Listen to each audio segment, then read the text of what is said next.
রাজস্থানের বিশাল নীরব মরুভূমির বুকে দিগন্তজোড়া বালিয়াড়ির মাঝে একাকী দাঁড়িয়েছিল একটা মাটির ঘর। এর ভেতরে ৭০ বছরের এক বৃদ্ধ সম্পূর্ণ একাকী বাস করতেন। তার সঙ্গী ছিল কেবল বাতাস আর রাতের আকাশের তারা। কিন্তু এক রাতে, তার দরজার একটি কড়া রাতে, সেই নীরবতা ভেঙে এক ভয়ঙ্কর রহস্যের জন্ম দেবে। পথ হারানো এক সুন্দরী তরুণী ডেসপারেট আশ্রয়ের জন্য মিনতি করে। বৃদ্ধ তার উপস্থিতিতে মুগ্ধ হয়ে রাজি হয়ে যায়। কিন্তু রাত যত বাড়তে থাকে, তার আতিথেয়তা এক শীতল আবেশে পরিণত হয়। সে মেয়েটির ঘুমের দিকে তাকিয়ে থাকে। তার চোখে একটা অদ্ভুত অস্বস্তিকর আকাঙ্ক্ষা। তাকে আটকে রাখার জন্য সে মিথ্যের জাল বনে। তার প্রতিশ্রুতিগুলো হুমকিতে পরিণত হয়। তরুণীটি বুঝতে পারে যে সে একজন বন্দী, এমন একজন লোকের দ্বারা পিছু নেওয়া হচ্ছে, যার উদ্দেশ্য তার একাকী কুঠিরের ছায়ায় লুকিয়ে আছে। সে তার কাছ থেকে কি চায়, আর কেন সে জোরস্থিত করছে যে মেয়েটি যদি আরও এক রাত থাকে তাহলে তার পুরো জীবন বদলে যাবে? এর উত্তর লুকিয়ে আছে এমন এক অন্ধকার আর অবিশ্বাস্য রহস্যে, যা তাদের দুজনকেই গ্রাস করার হুমকি দেয়। আমরা গল্পে এগোনোর আগে দয়া করে চ্যানেলটি সাবস্ক্রাইব করুন এবং কমেন্টে জানান আপনি কোথা থেকে শুনছেন। রাজস্থানের মরুভূমির সমম হৃদয়ে বিশাল বালিয়াড়িতে ঘেরা একটা একাকী মাটির ঘর দাঁড়িয়েছিল। এর ভেতরে ৭০ বছরের এক বৃদ্ধ একাকী জীবনযাপন করতেন। এই রাতে যখন সে গভীর ঘুমে মগ্ন ছিল, বাইরের পৃথিবী এক গভীর নীরবতায় আচ্ছন্ন ছিল। অনেক রাত হয়ে গেছিল, চারিদিকে ছিল নিকষ কালো অন্ধকার। হঠাৎ দরজার একটা তীক্ষ্ণ কড়াঘাতের শব্দ ভেসে এলো। চুমকি সে জেগে উঠলেন। অন্ধকারে তার চোখ বড় বড় হয়ে গেল। তিনি নিজেকে ফিসফিস করে বললেন, এই সময় এখানে কে আসতে পারে? এত বছরে তো নির্জন জায়গায় কেউ আসেনি। ঠিক তখনই দরজায় কড়াঘাত আরও জোরে, আরও জেদের সাথে শুরু হলো। বিছানা থেকে উঠে বৃদ্ধ ধীরে ধীরে দরজার দিকে এগিয়ে গেলেন। দরজা খুলতেই সামনের দৃশ্য তাকে পুরোপুরি হতবাক করে দিল। সেখানে এক সুন্দরী তরুণী দাঁড়িয়েছিল। তার নাম, সে বলল, সীমা। বৃদ্ধের চোখে সীমা পড়ার মুহূর্তেই তার মধ্যে একটা অদ্ভুত আর তীব্র আকর্ষণ জন্ম নিল। সে তার দিকে তাকিয়ে থাকল, চোখ ফেরাতে পারছিল না। তুমি কে? সে কর্কশ গলায় জিজ্ঞেস করল। আর এই নির্জন জায়গায় কি করছো? সীমা উত্তর দিল, আমি আজমির যাচ্ছিলাম, কিন্তু পথ হারিয়ে ফেলেছি। দয়া করে আমাকে আপনার বাড়িতে এক রাতের জন্য থাকতে দিন। আমি সকালেই চলে যাব। বৃদ্ধ তার রূপে পুরোপুরি মুগ্ধ হয়ে গেছিল। ভেতরে এসো, সে বলল। সীমা ছোট কুঠেরে প্রবেশ করল। বৃদ্ধ একটা কোণ দেখিয়ে তাকে বলল, তুমি ওখানে শুতে পারো। সীমা শুয়ে পড়ল এবং দ্রুত ঘুমিয়ে পড়ল। কিন্তু রাতের শেষ সবথেকে অন্ধকার প্রহরে সে তার কাছে একটা উপস্থিতি অনুভব করল। ধীরে ধীরে সে চোখ খুলল। বৃদ্ধ ঠিক সেখানেই দাঁড়িয়েছিল, একটা অদ্ভুত দৃষ্টিতে তার দিকে তাকিয়েছিল। সীমা তড়াক করে উঠে বসল। কি হয়েছে? তুমি এখানে কি করছো? কিছু না, বৃদ্ধ উত্তর দিল। আমার মনে হলো তোমার ঠান্ডা লাগছে, তাই একটা কম্বল নিয়ে এসেছিলাম। বিরক্ত হয়ে সীমা কম্বলটা ছিনিয়ে নিল, নিজের গায়ে জড়িয়ে আবার শুয়ে পড়ল। কিন্তু সে ঘুমিয়ে পড়ার পরেও বৃদ্ধটি সেখানেই দাঁড়িয়ে থাকল। তার চোখে একটা অদ্ভুত আকাঙ্ক্ষা জ্বলছিল যখন সে তাকে দেখছিল। সকাল হলে সীমা তাকে ধন্যবাদ জানিয়ে চলে যাওয়ার জন্য প্রস্তুত হল। কিন্তু বৃদ্ধ তাকে থামালো। কোথায় যাবে তুমি? তুমি একজন তরুণী, আর আজমির এখান থেকে অনেক দূরে। সে কাছে এসে সীমার হাত ধরল। আজ রাতটা এখানেই থেকে যাও, মাত্র তো আর একটা রাতের ব্যাপার। সীমা রেগে গিয়ে হাত ছাড়িয়ে নিল। এর মানে কি? যদি থাকো, সে বলল। তার চোখে সেই একই অদ্ভুত দৃষ্টি চিকচিক করছিল। তাহলে আমি তোমার যাওয়ার ব্যবস্থা করে দেব। তার মনে যেন কোনো গোপন পরিকল্পনা চলছিল।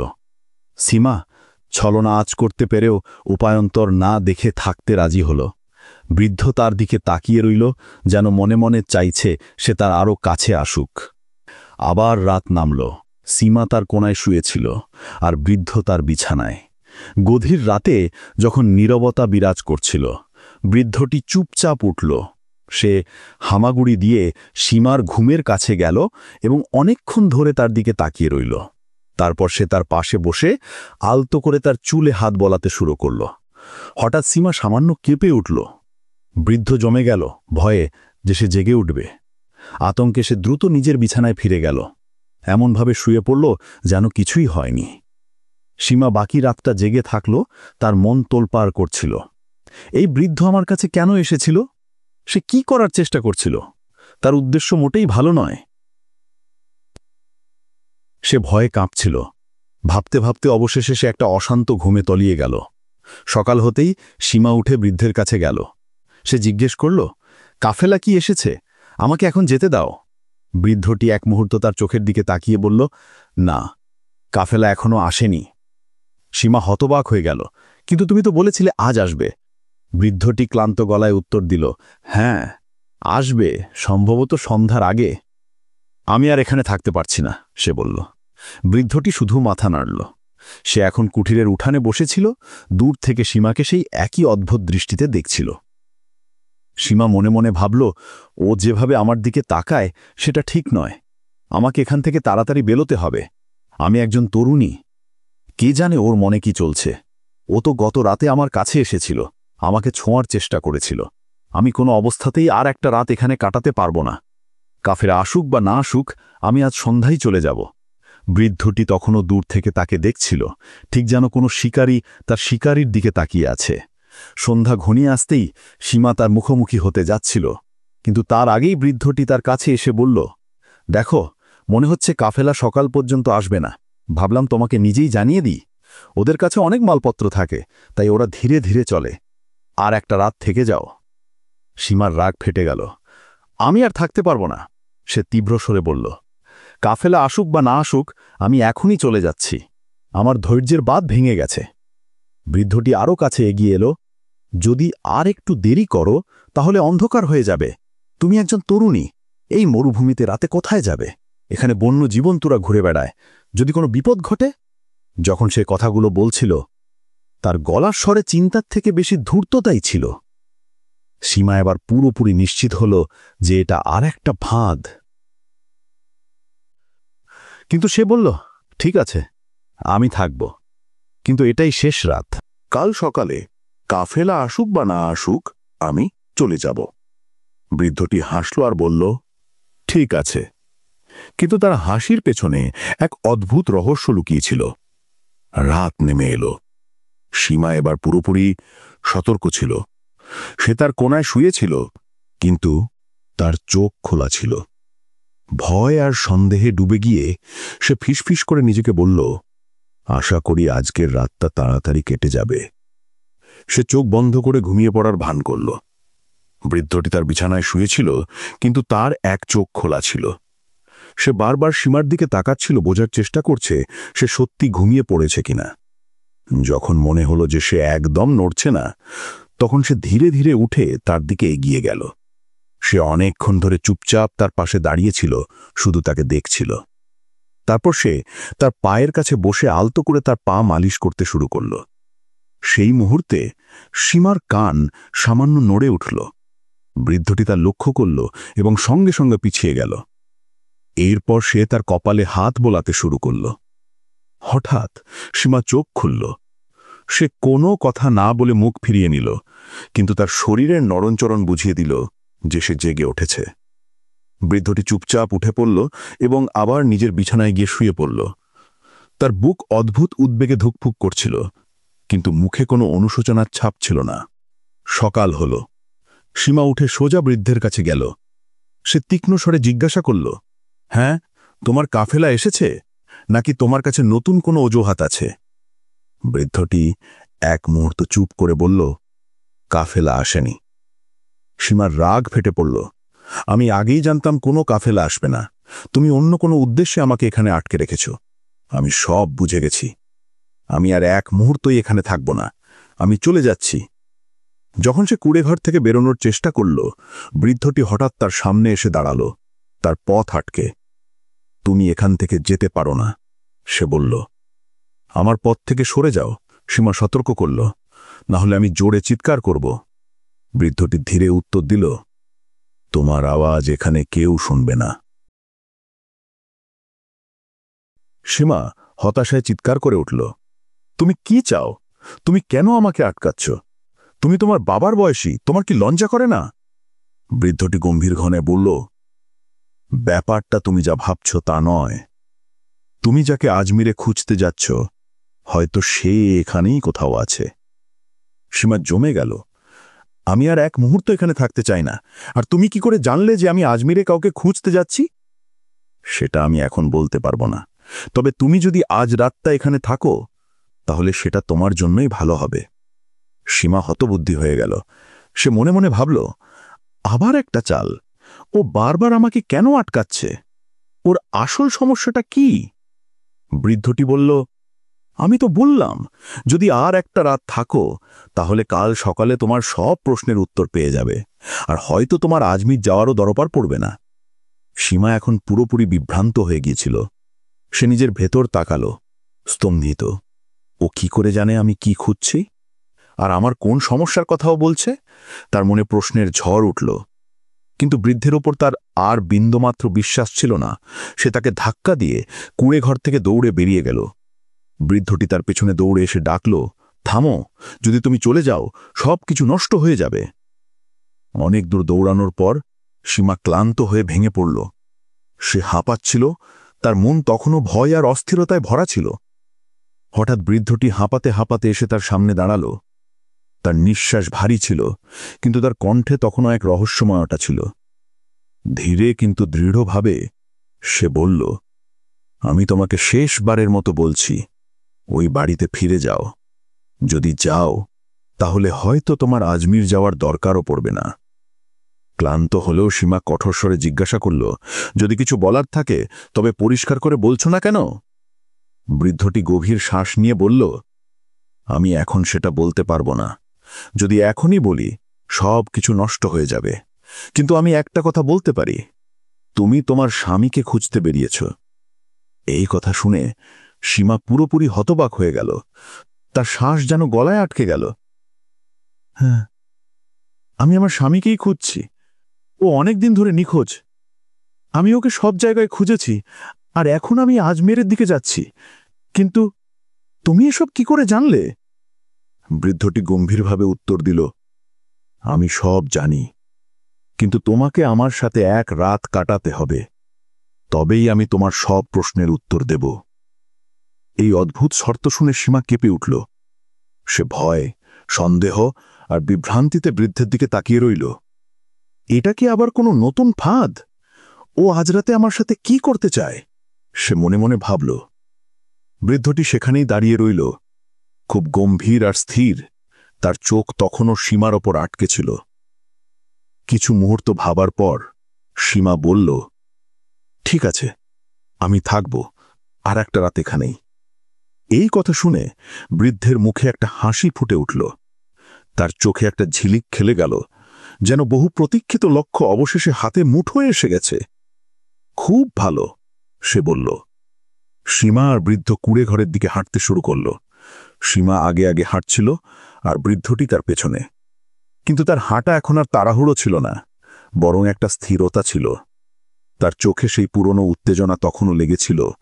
সে মনে মনে ভাবল, আজকের রাতটা কত কষ্টে এসেছে, আর এই রাতটাকে আমি কোনোভাবেই হারিয়ে যেতে দেব না। রাত হল। সীমা যে এখন অনেক বেশি সতর্ক হয়ে উঠেছে। তার বিছানায় শুয়েছিল, কিন্তু তার চোখ খোলা ছিল। সে জেগেই ছিল, ফিসফিস করে নিজের সাথে কথা বলছিল, প্রতিটি শব্দে সতর্ক হচ্ছিল। বৃদ্ধটি তার বিছানায় বসে সীমার দিকে তাকাচ্ছিল। যখন রাতের শেষ প্রহর এলো আর মনে হলো সীমার চোখ অবশেষে বুঝে আসছে, তখন সে ধীরে ধীরে উঠে সীমার কাছে গিয়ে বসল। সে ভালোবাসা ভরা চোখে তার দিকে তাকিয়েই লাগল। তারপর তার হাত ধরে নিজের বুকের কাছে টেনে নিল।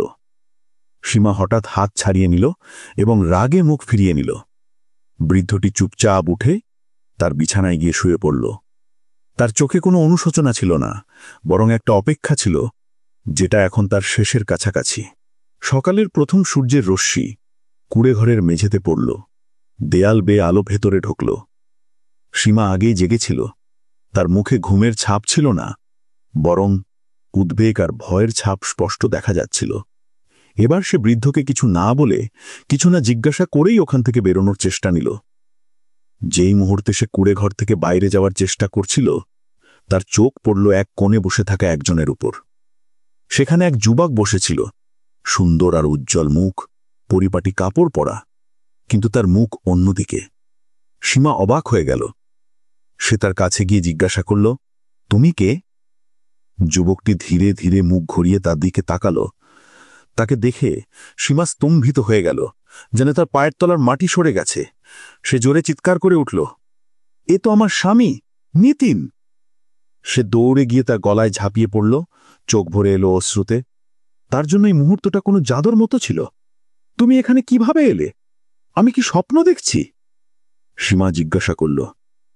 নিতিন তাকে জড়িয়ে ধরে ধীরে বলল, না, এটা স্বপ্ন নয়, এটা বাস্তব। আমি ফিরে এসেছি। সীমার খুশির কোনো শেষ ছিল না।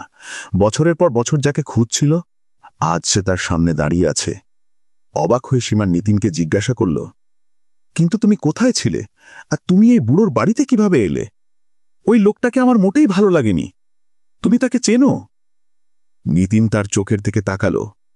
এবার তার চোখে রহস্য নয়, বরং কষ্টের অবসান ছিল। সে বলল, আগে ওই বুড়োকে ডেকে আনো, দেখো সে কোথায় আছে।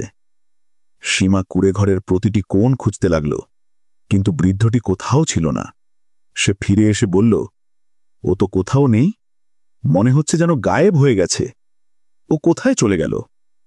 নিতিন গভীর শ্বাস নিয়ে বলল, ও কোথায় গেল সেটা তো এখন তোমারই বুঝতে হবে। তবে তার আগে তুমি জানতে চাও আমি এত বছর কোথায় ছিলাম? সীমা দ্রুত বলল, হ্যাঁ বলো, কোথায় ছিলে? গল্পের সবচেয়ে বড় রহস্য এখন সামনে আসতে চলেছে। নিতিন বলতে শুরু করল, একদিন আমি বাড়ি থেকে বেরিয়ে বাজারের দিকে যাচ্ছিলাম। পথে আমার দেখা হয় একটি বুড়ো লোক আর একটা তরুণী মেয়ের সঙ্গে। বুড়োটা যেন কোনো সাধুর মতো লাগছিল, আর মেয়েটা ছিল খুব সুন্দরী। আমি তাদের সাথে মজা করছিলাম। ওই মেয়েটাকে বললাম, তুমি এই বুড়োর সঙ্গে কেন আছো? তোমার তো কোনো যুবকের সঙ্গে থাকা উচিত। কিন্তু হয়তো ওই মেয়েটা কিছু জানত। ওর মধ্যে ছিল কোনো রহস্যময় শক্তি। সে আমার দিকে তাকালো, কিছু পড়ল, আর হঠাৎ আমার উপর ফুঁক দিল। এক মুহূর্তের মধ্যে আমি ওই বুড়োর মতো হয়ে গেলাম। আমার চেহারা একেবারে তার মতো হয়ে গেল। তারপর সে বলল, এটাই তোমার শাস্তি। এখন থেকে সারা জীবন এইভাবেই থাকবে। আর হ্যাঁ, একটা শর্ত ছিল, এমন যদি কখনো হয় যে নিজের মানুষরা ভালোবাসা দিয়ে তোমার খোঁজে ওই নির্জন জায়গায় এসে পৌঁছায় আর তোমার সঙ্গে সময় কাটায়, তারা তোমার আসল পরিচয় না জেনেও পাশে থাকে, তাহলেই তুমি তোমার আসল রূপে ফিরে আসতে পারবে। আর হ্যাঁ, আর একটা শর্ত ছিল, আমি নিজের পরিচয় নিজে বলতে পারবো না। কাঁপতে কাঁপতে সীমা বলল, তাহলে তুমি সেই বুড়ো ছিলে? নিতিন মাথা নেড়ে বলল, হ্যাঁ, আমি সেই বুড়ো। নিতিনের কথা শুনে সীমা যেন স্থির হয়ে গেল। তার চোখের জল চলে এলো। সে দৌড়ে গিয়ে আবার নিতিনের গলায় ঝাঁপিয়ে পড়ল এবং বলল, আমাকে ক্ষমা করো, আমি তো তোমাকে চিনতেই পারিনি। নিতিন তার মাথায় হাত বুলিয়ে শান্ত স্বরে বলল, এটার জন্য তোমার কোনো দোষ নেই। তুমি তো জানতে না আমি তোমার স্বামী। তোমার মন সৎ ছিল, তোমার উদ্দেশ্য ছিল পবিত্র, আর সেই সততাই আমার অভিশাপ ভেঙে দিয়েছে। সীমা কাঁদছিল, কিন্তু সেই কান্নায় এখন আর শুধু ভয় ছিল না, ছিল স্বস্তি আর বিশ্বাসের শক্তি। এবার তাদের দুজনের জীবনে নতুন অধ্যায় শুরু হলো। কিন্তু সেই মুহূর্তে সীমা বুঝতে পারছিল, এতদিনের ভয়, যন্ত্রণা, রহস্য মিলিয়ে এখন কেবল একটাই সত্য রয়ে গেছে, তার স্বামী নিতিন ফিরে এসেছে। এখন দুজনেই আবার একটা নতুন জীবন শুরু করল। কিন্তু এবার তাদের মধ্যে আর কোনো রহস্য নেই, কোনো দূরত্ব নেই। এখন শুধু বিশ্বাস আছে, আর এমন একটা সম্পর্ক আছে যা শাস্তির থেকেও অনেক বেশি শক্তিশালী হয়ে উঠেছে। যদি ভালোবাসা সত্যি হয়, তাহলে সেটা প্রতিটি পরীক্ষা, প্রতিটি সময় আর প্রতিটি দূরত্ব পার করে আবার ফিরে আসে। কিন্তু যদি ভালোবাসায় কেউ ঠকায়, সেটা শাস্তি হয়ে যায়। কিন্তু ধৈর্য, বিশ্বস্ততা আর আন্তরিকতার সঙ্গে সেই ভালোবাসা একদিন পুরস্কারে পরিণত হয়। মানুষের বাইরের চেহারা যেমনই হোক, আসল পরিচয় আসে তার হৃদয়ের সত্যতা আর নিয়তের পবিত্রতা থেকে। যদি আপনি এই গল্পটি পছন্দ করেন, তাহলে দয়া করে এই ভিডিওটি লাইক করুন, চ্যানেলটি সাবস্ক্রাইব করুন এবং এই গল্প সম্পর্কে আপনার মতামত কমেন্টে জানান। পরবর্তী গল্পটি শুনতে বাম দিকের বক্সে ক্লিক করুন। দেখার জন্য ধন্যবাদ।